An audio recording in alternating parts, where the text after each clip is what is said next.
Alguma vez já passou pela cabeça que por trás de cada decisão de compra, seja um simples café ou até um carro novo, existe uma ciência? Pois é, a gente está prestes a desvendar a teoria da escolha do consumidor, o modelo que, no fundo, explica o que se passa na nossa mente quando decidimos como gastar nosso dinheiro. Para começar, vamos pensar numa pergunta que parece até boba de tão óbvia. Por que a gente tende a comprar menos de alguma coisa quando o preço dela sobe? A resposta instintiva todo mundo sabe, mas o porquê? O porquê é fascinante. Aquela famosa curva de demanda que a gente vê nos livros de economia é, na verdade, só a ponta do iceberg. Ela é o resultado final de milhões de decisões complexas que a gente vai explorar a fundo agora. A primeira peça desse quebra-cabeça é uma velha conhecida de todos nós, a nossa restrição orçamentária. Falando de forma bem direta, não dá para ter tudo.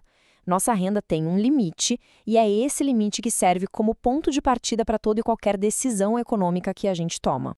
Essa linha que a gente vê no gráfico, essa é a tal da restrição orçamentária. Pensa nela como se fosse a fronteira do nosso poder de compra. Cada pontinho ali na linha representa uma escolha possível. Mais pizza? Ok, mas isso significa menos Pepsi. Mais Pepsi?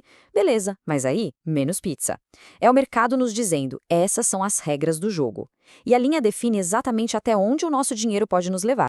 E o ponto mais importante é justamente este. Isso não é só uma linha num gráfico, sabe? É a representação pura da realidade econômica que todo mundo enfrenta no dia a dia. Essa linha, de forma bem elegante, junta a nossa renda com os preços das coisas e define o campo onde o jogo das nossas escolhas de consumo acontece. Muito bem, já entendemos a parte da realidade, do que a gente pode comprar. Agora vamos para a segunda parte da equação, o que é talvez a mais interessante, o que a gente quer comprar. É aqui que entram as nossas preferências, como dizem os economistas. Agora, olha só que interessante. Pensa nessas curvas como se fossem as linhas de um mapa topográfico. Mas, em vez de altitude, elas marcam o nosso nível de satisfação, de felicidade. Qualquer ponto que estiver na mesma curva nos deixa igualmente satisfeitos. E a inclinação dessa curva, ela revela um segredo. O quanto a gente está disposto a abrir mão de um produto para ter um pouquinho mais do outro, sem mudar nosso nível de felicidade. Isso tem um nome técnico: taxa marginal de substituição.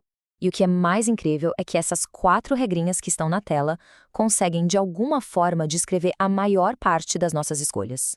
Basicamente, elas dizem que, primeiro, mais é sempre melhor. Segundo, nada de graça. Para ter mais de uma coisa, tem que abrir mão de outra. Terceiro, nossas escolhas fazem sentido, são consistentes. E quarto, a gente dá mais valor àquilo que tem pouco. São os verdadeiros pilares da escolha racional. E aqui a gente vê os extremos de uma forma genial. De um lado, bens que são substitutos perfeitos. Pensa em trocar 2 notas de 5 por uma de 10, dá no mesmo, certo? A satisfação é idêntica. Do outro lado, os complementos perfeitos. De que adianta ter um pé de sapato direito sem o esquerdo? Não adianta nada. E a grande verdade é que a maioria das coisas que a gente consome vive em algum lugar no meio do caminho entre esses 2 extremos. Então tá, de um lado, o nosso choque de realidade, o orçamento. Do outro, o nosso mapa de desejos, as preferências. E o que acontece quando esses 2 mundos se encontram? É aí, nesse exato momento, que a decisão acontece. É esse ponto.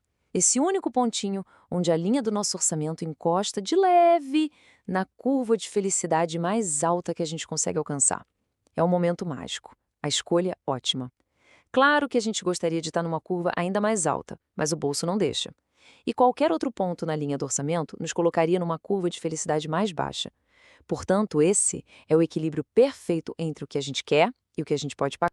Colocando de outra forma, é exatamente nesse ponto que a nossa avaliação pessoal das coisas se alinha perfeitamente com a avaliação que o mercado faz. A troca que a gente está disposto a fazer na nossa cabeça é exatamente a mesma troca que o mercado nos oferece. É o nosso momento de harmonia econômica. E agora, o grande finale. Vamos finalmente amarrar todas essas pontas e responder àquela nossa pergunta lá do início. Como é que essas milhares de escolhas ótimas individuais se transformam naquela famosa lei da demanda que rege o mercado? Presta atenção no que acontece aqui. O preço da Pepsi cai. Olha o que acontece com a linha da realidade, a restrição orçamentária. Ela gira para fora. De repente, com a mesma renda, é possível comprar mais coisas. E isso permite que a gente alcance um degrau mais alto de felicidade, uma nova curva de indiferença.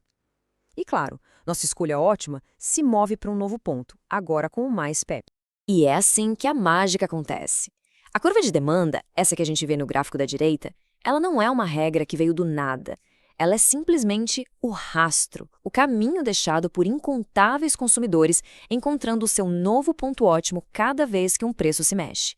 A teoria da escolha nos dá a fundação, o alicerce por trás da lei mais fundamental da economia. Mas e se existissem situações, bem raras, é verdade, em que toda essa lógica fosse virada de cabeça para baixo? Situações onde um aumento de preço, na verdade, levasse a um aumento no consumo. Parece loucura, né? Mas pode acontecer com os chamados bens de Giffen. Imagina só, um produto muito, mas muito básico e essencial no orçamento de uma família de baixa renda. Se o preço desse produto sobe, o poder de compra da família despenca. Na prática, eles ficam mais pobres. Tão mais pobres que não conseguem mais comprar outros alimentos um pouco melhores e são forçados a comprar ainda mais daquele bem básico, que, apesar de mais caro, é o único que ainda conseguem pagar para sobreviver. O exemplo clássico que sempre citam é o das batatas durante a Grande Fome na Irlanda, no século XIX. A batata era a base de tudo. Quando o preço da batata subiu, as famílias mais pobres ficaram com tão pouco dinheiro sobrando que tiveram que cortar o pouco de carne que compravam. E o resultado, que parece um paradoxo, usaram o que restou para comprar ainda mais batatas, a única fonte de calorias que ainda era minimamente acessível.